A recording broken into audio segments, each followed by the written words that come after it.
दोस्तों, एक बहुत पुराने समय की बात है। हिमालय खाड़ी के किनारे एक छोटे से शांत गांव में राहुल नाम का एक युवा लड़का रहता था। राहुल अपने क्रोधी स्वभाव और चंचल मन के कारण उसका मन हर समय विचारों से भरा रहता था। सोचो कि उसके विचारों के तूफान ने उसके मन को एकदम बेचैन कर दिया था। उसके जीवन से शांति मानो गायब हो गई थी और वह हमेशा अपने ही ख्यालों में खोया रहता था और तनावपूर्ण जीवन जी रहा था। उनके अशांत मन और क्रोध के कारण और गांव वालों से भी संबंध अच्छे नहीं थे, जिससे वह और भी ज़्यादा अकेला और अपमानित महसूस करने लगा। वह और भी अधिक मानसिक तनाव की स्थिति में चला जाता है। एक समय की बात है, राहुल अपने गांव के गलियों में घूम रहा था। तभी उनकी मुलाकात एक बौद्ध भिक्षु से हुई, जो एक पेड़ की छाया के नीचे ध्यान में बैठे थे। बौद्ध भिक्षु के चेहरे से निर्मल शांति की आभा झलक रही थी। इस असीम शांति में राहुल बौद्ध भिक्षु की ओर आकर्षित हुआ। जब राहुल बौद्ध भिक्षु के करीब आया तो उसे अपने आसपास एक सकारात्मक ऊर्जा का एहसास हुआ। भारत को एहसास हुआ कि इस असीम शांति और सकारात्मक ऊर्जा का स्रोत कहीं न कहीं इस बौद्ध भिक्षु के भीतर ही है। इसलिए वह वहीं बैठकर उनकी आंखें खुलने का इंतजार करने लगा। थोड़ी देर बाद बौद्ध भिक्षु की आंखें खुली तो उसने एक युवा लड़का को अपने सामने बैठा पाया, जो बहुत तनावग्रस्त और नकारात्मक भावनाओं से भरा हुआ लग रहा था। राहुल ने बौद्ध भिक्षु की ओर उदार भाव से देखा और बहुत विनम्रता से कहा, मालिक, मेरा मन बहुत अशांत है और मेरे मन के विचार मुझे खाए जा रही है। मुझे एक पल के लिए भी शांति महसूस नहीं होती। क्या आप मुझे बता सकते हैं कि मैं अपने अशांत मन को कैसे शांत करूं? बौद्ध भिक्षु ने राहुल की पीड़ा को समझते हुए करुण दृष्टि से देखा और कहा, मेरे प्यारे बच्चे, मैं तुम्हें एक कहानी सुनाना चाहता हूँ। इस कहानी में मानसिक शांति और खुशी के रहस्य छिपे हैं। क्या आप कहानी सुनना चाहेंगे? राहुल ने हाँ में सिर हिलाया और पूरी एकाग्रता से कहानी सुनने को तैयार हो गया। उनके अंदर जिज्ञासा चरम पर थी। वह कहानी सुनने को बेताब था। बौद्ध भिक्षु ने कहा, एक बहुत समय पहले की बात है। एक नगर में शक्ति नाम का एक आदमी रहता था। शक्ति बेहद महत्वाकांक्षी व्यक्ति थे और उन्हें हर काम में लोगों से मदद की ज़रूरत पड़ती थी। यदि उसे किसी से असफलता और बुराई सुनने को मिलती थी तो वह गहरी चिंता और तनाव में चला जाता था।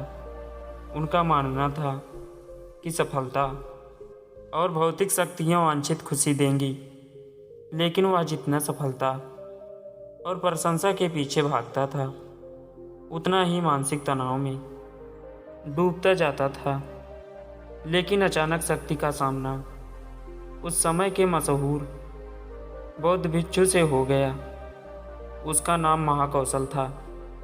महाकौशल अपने शिष्यों को ध्यान की शिक्षा देते थे और वह स्वयं एक बहुत ही ध्यानमग्न और प्रसिद्ध व्यक्ति थे।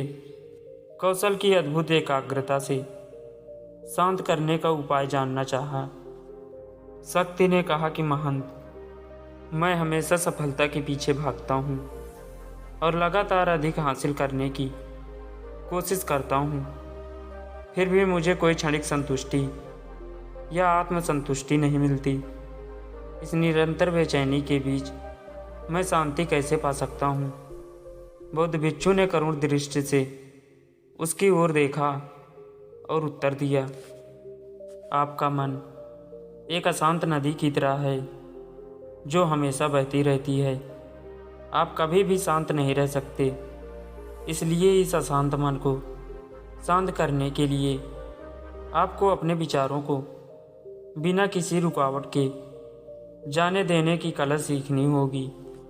शक्ति को आश्चर्य हुआ और उसने पूछा कि मैं अपने विचारों को कैसे जाने दूं? आखिर मैं भी तो अपनी इच्छाओं से और महत्वाकांक्षाओं से बंधा हुआ हूँ। यह सुनकर बौद्ध भिक्षु मुस्कुरा दिए। बौद्ध भिक्षु ने कहा, कल्पना करें कि आपके हाथ में पानी का एक गिलास है। अब आप इसे जितनी देर तक पकड़ कर रखेंगे, यह उतना ही भारी होता जाएगा, और अगर आप इसे काफ़ी देर तक पकड़े रहेंगे तो आपके हाथ में दर्द होने लगेगा। लेकिन अगर आप उस पकड़ को ढीला कर दें और छोड़ दें तो आपका बोझ खत्म हो जाएगा। राहुल ने पूरी कहानी और उसका संदेश ध्यानपूर्वक सुना। वह समझ गया कि अपने विचारों और इच्छाओं से चिपके रहने से उसका बोझ बढ़ जाता है और अंदर ही अंदर अशांति पैदा कर देता है। अब राहुल को कहानी का अंत सुनने की उत्सुकता से प्रतीक्षा थी। यह कहकर बौद्ध भिक्षु ने कहानी जारी रखी। एक बौद्ध भिक्षु की बात मानकर शक्ति ने विचारों को त्यागने का अभ्यास शुरू किया। वह बिना किसी पूर्व निर्णय के अपने विचारों और भावनाओं को आते और जाते देखता था। अब उसने विचारों को पकड़ना बंद कर दिया था। विचार उठते थे और अपने आप चले जाते थे। धीरे धीरे उसे यह एहसास होने लगा कि उसकी इच्छा और भावनाएं ही सभी दुखों का कारण है। जैसे जैसे शक्ति ध्यान में गहरे उतरते गए, उन्होंने पाया कि वर्तमान में जीना ही आंतरिक शांति का एकमात्र स्रोत है। वह खुद को वर्तमान में स्थापित करके अपने मन की निरंतर बकवास से छुटकारा पा सकता था। धीरे धीरे शक्ति का मन एक शांत झील की तरह हो गया, जो बाहरी दुनिया को अपने अंदर प्रतिबिंब करती है। उन्होंने जीवन की सादगी में संतोष को अधिक महत्व दिया और भौतिक संपत्ति के प्रति अपना लगाव छोड़ दिया। जैसे ही शक्ति में ऐसे बदलाव की खबर लोगों के बीच फैली, दूर दूर से लोग मार्गदर्शन लेने आने लगे। लोगों के विचारों को मुक्त रखने का कला सीखना और उन्हें अपने भीतर शांति खोजने के लिए मार्गदर्शन करना, वह लोगों के बीच शांति और ज्ञान का प्रतीक बन गया। शक्ति और साधु की कहानी समाप्त कर महाकौशल बौद्ध भिक्षु कुछ देर के लिए चुप हो गए, ताकि इस कहानी का अर्थ राहुल के मन में अच्छी तरह बैठ जाए। राहुल ने बौद्ध भिक्षु की ओर देखा तो उनकी आंखों में अब एक नई समझ दिखाई दे रही थी। राहुल ने धीरे से कहा कि मुझे इस कहानी में ज्ञान दिखता है, लेकिन मैं इसे अपने जीवन में कैसे लागू करूं और अपने अशांत मन को कैसे शांत कर सकता हूं? राहुल के इस सवाल पर बौद्ध भिक्षु गर्मजोशी से मुस्कुराते हैं और फिर कहा कि अशांत मन को शांत करने का अभ्यास आत्म जागरूकता से शुरू होता है और अपने भीतर उठने वाले विचारों का निरीक्षण करने के लिए प्रतिदिन कुछ समय निकालें। उन भावनाओं पर ध्यान दें जो आपके मन में आती हैं और देखें कि वे कैसे आती हैं और आकाश में गुजरते बादलों की तरह चले जाएं। राहुल ने आंखें बंद कर ली और बौद्ध भिक्षु के कहे अनुसार अपने विचारों का अवलोकन करने लगे। जैसे ही उसने अपने भीतर उठने वाले विचारों पर ध्यान देना शुरू किया, उसे अपने अंदर चिंता और इच्छाओं की एक निरंतर धारा बहती हुई महसूस हुई। सिर्फ एक एहसास ने ही उसे एक अद्भुत शांति का एहसास कराया। उसे यह भी एहसास हुआ कि यह सभी विचारों और भावनाओं से अलग हैं। बौद्ध भिक्षु ने आगे कहा कि जैसे शक्ति ने खुद को सभी मोह माया से अलग कर लिया था, वैसे ही अपने मन को अशांतकारी विचारों और भावनाओं से मुक्त करने का अभ्यास विकसित करो। बिना किसी पूर्वग्रह के विचारों को वैसे ही स्वीकार करें जैसे वह आता है, और फिर धीरे धीरे उन्हें जाने दें और अपना ध्यान वर्तमान क्षण में केंद्रित करें। लेकिन राहुल ने टोकते हुए कहा कि अगर विचार और भावनाएं इतनी मजबूत हैं तो क्या होगा? बौद्ध भिक्षु ने कहा, यह बना रहता है और मन को छोड़ने से इनकार करता है।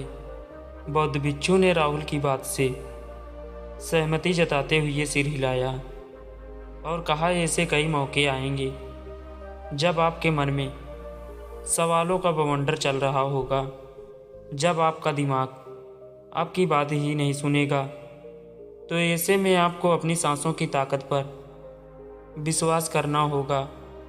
एक बार फिर बौद्ध भिक्षु ने राहुल से कहा, अपनी आंखें बंद करो और अपनी सांसों पर ध्यान केंद्रित करने के लिए अपने पेट को ऊपर उठता हुआ और मथता हुआ महसूस करें। बौद्ध भिक्षु ने बताया कि जब भी आपका मन अशांत हो तो तुरंत अपनी सांसों पर लौट आएं। सांस की गति आपको तुरंत वर्तमान के चरणों में वापस खींच लेगी और आपको शांति का अनुभव कराएंगी। दोस्तों, आज के लिए बस इतना ही। तो चलिए मिलते हैं किसी अगली वीडियो में अगले टॉपिक के साथ। तब तक के लिए धन्यवाद।